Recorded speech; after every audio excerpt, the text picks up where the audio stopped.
మరో బ్రేకింగ్ చూస్తున్నాం. బీఆర్ఎస్ కు వరుస షాక్లు ఇస్తున్నారు ముఖ్యమంత్రి రేవంత్ రెడ్డి. వరుస చేరికలతో గులాబీ పార్టీని కోలుకోలేని దెబ్బతీస్తున్నారు. నేడు బీఆర్ఎస్ నుంచి కాంగ్రెస్ లోకి మరికొన్ని చేరికలు ఉండబోతున్నాయి. నేటి నుంచి జరగనున్న సీఎం జిల్లాల పర్యటనలో భాగంగా మొదట ఆయన సొంత జిల్లా అయిన మహబూబ్ నగర్ లో పర్యటించనున్నారు. ఈ పర్యటనలో మరికొన్ని చేరికలకు శ్రీకారం చుట్టారు సీఎం రేవంత్ రెడ్డి. పర్యటనలో పలువురు బీఆర్ఎస్ నేతలు కాంగ్రెస్ లో చేరే అవకాశం ఉంది. ఎమ్మెల్సీ చల్లా వెంకట్రామరెడ్డి, అలంపూర్ ఎమ్మెల్యే విజయుడు హస్తం గూటికి చేరుతారని ప్రచారం జరుగుతోంది. ఆ ప్రచారానికి బలం చేకూరుస్తూ నిన్న సీఎం రేవంత్ రెడ్డిని బీఆర్ఎస్ ఎమ్మెల్సీ చల్లా కలవడం ప్రాధాన్యం సంతరించుకుంది. రేవంత్ రెడ్డి జిల్లా పర్యటనలోనే వీరు కాంగ్రెస్ లో చేరుతారని తెలుస్తోంది. ఇప్పటికే పలువురు బీఆర్ఎస్ ఎమ్మెల్యేలు, ఎమ్మెల్సీలు ఆ పార్టీని వీడి కాంగ్రెస్ లో చేరుతున్నారు.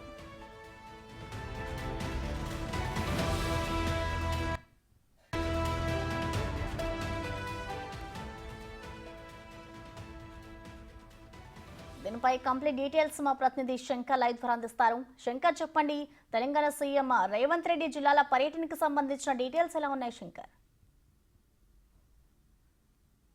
ప్రసన్న, మరికొద్ది గంటల్లో సీఎం రేవంత్ రెడ్డి మహబూబ్ నగర్ జిల్లాకు రానున్నాడు. ఈ నేపథ్యంలో ఓవరాల్గా ఇక్కడ టోటల్గా పనులన్నీ కూడా కంప్లీట్ చేశారు. జిల్లా అధికారులతో పాటు స్థానికంగా ఉన్నటువంటి ఎమ్మెల్యేలు సైతం కూడా వారి నియోజకవర్గాలకు సంబంధించినటువంటి పలు అభివృద్ధి అంశాలపై కూడా చర్చించేందుకైతే ముందుకు వెళ్తున్నారు.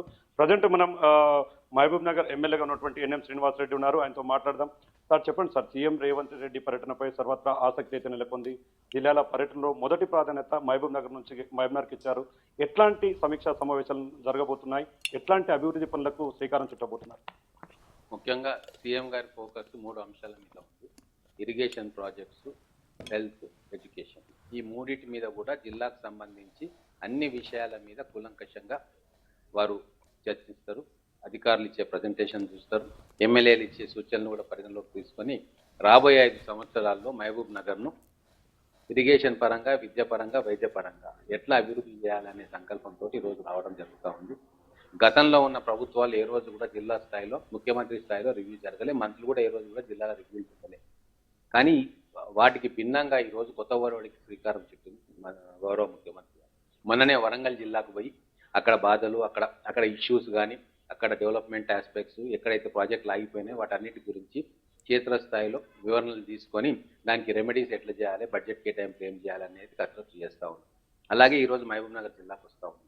గతంలో ఎన్నోసార్లు వచ్చినప్పటికీ కూడా అది ఎలక్షన్ కోడ్ ఉన్న సమయంలో లేదా ఎలక్షన్ ప్రచార సందర్భంలో వచ్చిండ్రు. అధికారికంగా మొట్టమొదటిసారిగా ఈరోజు మహబూబ్ నగర్ జిల్లాకు వస్తున్న సందర్భంలో అనేక అంశాలను తెర మీద తీసుకొస్తా ఉన్నాం. సెక్రటేరియట్లో రివ్యూ చేసుకున్నాం. మా జిల్లా ఎమ్మెల్యేలు అందరం కలిసి నిన్న అధికారులతో కలిసి, కలెక్టర్లందరితో కలిసి ఇక్కడ కలెక్టర్ కాంప్లెక్స్లో రివ్యూ చేసుకున్నాం. ఇప్పుడు ముఖ్యమంత్రి గారి సమక్షంలో అధికారులు ప్రజెంటేషన్ ఇవ్వబోతా ఉన్నారు. ముఖ్యంగా పాలమూరు రంగారెడ్డి ఎంతవరకు వచ్చింది, ఎక్కడ ఆగింది, ఏం చేస్తే ఆ ప్రాజెక్ట్ త్వరితగతిన మనం కంప్లీట్ చేయొచ్చు, రిజర్వాయర్లను ఎట్లా పూర్తి చేసుకోవాలి, మెయిన్ కెనాల్స్ని ఎట్లా పూర్తి చేసుకోవాలి, లేదు ఏ ప్రాంతానికి నీళ్లు తీసుకుపోవాలి, అవన్నీ కూడా కూలంకషంగా ముఖ్యమంత్రి గారికి ప్రజెంటేషన్ ఇవ్వబోతా ఉన్నారు. వారి సంకల్పం ఒకటే, రాబోయే 2-3 సంవత్సరాల్లో తెలంగాణలో 10 నుంచి 12, ముఖ్యంగా మహబూబ్ నగర్ జిల్లాలో 10 లక్షల ఎకరాలకు నీళ్లు ఇవ్వాలి. కృష్ణమ్మ మహబూబ్ నగర్ గుండా ప్రవహిస్తుంది, కానీ ఇక్కడ ప్రాజెక్టులు పూర్తి కాలేదని చెప్పి కేవలం పాలమూరు రంగారెడ్డి కాదు, గతంలో ఉన్న కల్వకుర్తి లిఫ్ట్ ఇరిగేషన్ కావచ్చు, భీమా నెట్టెంపాడు కావచ్చు, ఆ మధ్యలో వచ్చిన గట్టు ఎత్తిపోతల పథకం కావచ్చు, తుమ్మిళ్ళ ఎత్తిపోతల పథకం కావచ్చు, కోయిల్ సాగర్ కావచ్చు, ఇట్లా అనేక పథకాలు నిధుల లేమితోటి ఆగిపోయినాయి ఎక్కడికక్కడ. వాటన్నిటిని కూడా సమీక్షించి మళ్ళీ ఒకసారి వాటిని పునఃప్రారంభం చేసి నీళ్లను, కృష్ణానది నీళ్లను రిజర్వాయర్లలో నింపుకొని పంట పొలాలకు అందియాలని ఒక మంచి సంకల్పంతో రేవంత్ రెడ్డి గారు వస్తూ ఉన్నారు. గత పాలకుల నిర్లక్ష్యంతో 10 సంవత్సరాలు తెలంగాణ వచ్చినా కూడా ఇక్కడ ప్రాజెక్టులన్నీ ఎక్కడికక్కడ ఆగిపోయినాయి. 1,00,000 కోట్లు కాళేశ్వరం మీద పెడతారు, ఒక కార్పొరేషన్ తీసుకుంటారు, దాంతో బ్యాంక్స్ నుంచి, ఫైనాన్షియల్ ఇన్స్టిట్యూషన్స్ లోన్లు తీసుకొని ఒక మునిగిపోయే కూలిపోతున్న మేడిగడ్డను కట్టిండ్రు. కానీ నిజంగా అవసరం ఉండి కృష్ణానది నీళ్లు వేరే రాష్ట్రాలు అక్రమంగా తరలించుకుపోతా ఉన్నా కూడా జగన్మోహన్ రెడ్డి గారితో డీల్ చేసుకొని ఆ నీళ్ళని బయటికి పంపించిండు కేసీఆర్ తప్ప హక్కున్న పాలమూరు జిల్లాకు ఒక చుక్క నీరు కూడా రాలే. తూతూ మంత్రంగా కొన్ని రిజర్వాయర్లు కంప్లీట్ చేసి, కానీ ఇక్కడ మొత్తం జిల్లాలో ఉన్న ప్రాజెక్టులను రివ్యూ చేసి ఎక్కడ మనకు ల్యాకింగ్ ఉంది, ఎక్కడ మనం వర్క్స్ త్వరితగతిన కంప్లీట్ చేయాలి అని చెప్పి టోటల్ రిపోర్ట్స్ తీసుకుంటా ఉన్నారు.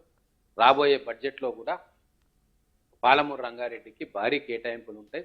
గతంలో పూర్తయినాయని చెప్తూ పూర్తి కాకుండా వదిలేసిన ప్రాజెక్టులన్నిటికీ కూడా మళ్ళీ ఒకసారి ఫండ్స్ రిలీజ్ చేసి మెయిన్ కెనాల్స్ డిస్ట్రిబ్యూటరీస్ ఇచ్చి నీళ్లను రైతుల పొలాల దాకా తీసుకుపోయే ప్రయత్నం చేస్తూ ఉన్నాం. అదే ఎడ్యుకేషన్ విషయానికి వస్తే గణనీయమైన మార్పు తెలంగాణలో రాబోతా ఉంది. నిజంగా ఒక ఎడ్యుకేషన్లో ఒక విప్లవం రాబోతా ఉంది.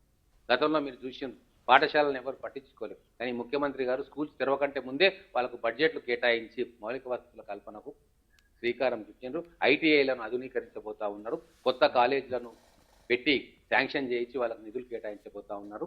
ముఖ్యంగా పాలమూరు యూనివర్సిటీని జాతీయ స్థాయిలో ఒక గుర్తింపు పొందిన యూనివర్సిటీగా తీసుకోవడానికి వారు కృషి చేస్తూ ఉన్నారు. ఇంజనీరింగ్ కాలేజీ, లా కాలేజీ కూడా శాంక్షన్ చేసిండ్రు. ఈ రోజే